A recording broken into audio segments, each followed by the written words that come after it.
இந்த நாள் தமிழ் சினிமாவின் தனித்துவமான உயர்ந்த மனிதர் திரு சூப்பர் ஸ்டார் ரஜினிகாந்த் பிறந்த நாள்.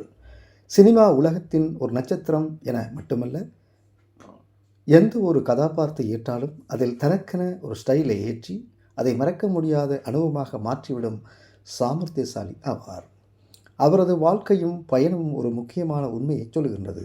வெற்றி பெற வேண்டுமெனில் இருப்பதை அல்ல, நீ நீ செதுக்கும் பாதையை உன்னை சிகரத்தில் நிறுத்தும்.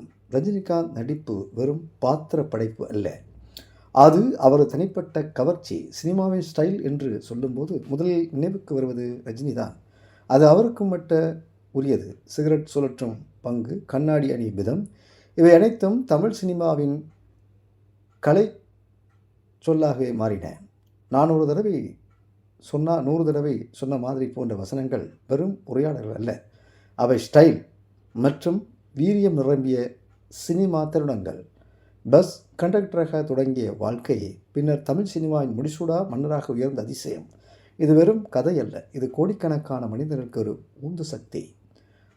அவர் நடிப்பை எளிதாக்கினார். எளிதாக்கிய நடிப்பில் உணர்ச்சியை கலந்து அதை நாடகத்தனமாக மின்சாரம் போல் பாயச் செய்தார். நடிப்பில் ஒரு புறம் ஸ்டைல் இருந்தாலும் மறுபுறம் மக்கள் மனதை தொடும் ஆழமான உணர்வு இருந்தது.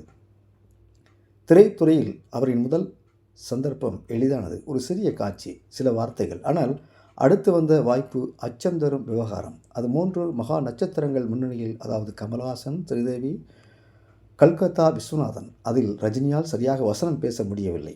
அவரை சாடினார், நையாண்டி செய்தார். மொத்தத்தில் ஒரு பெரிய மைனஸ்.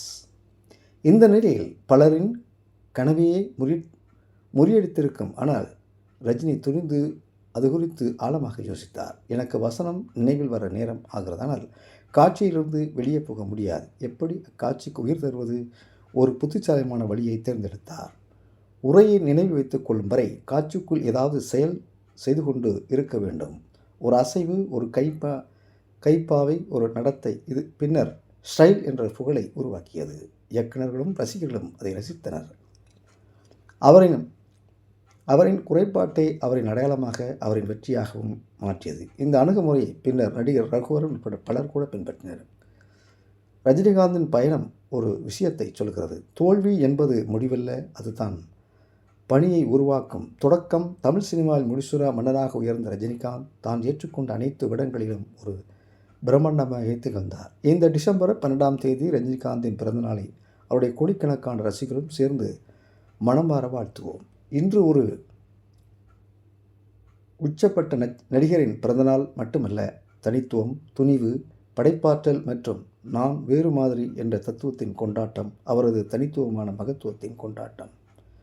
இப்படி இருக்கின்ற பொழுது பல படங்களில்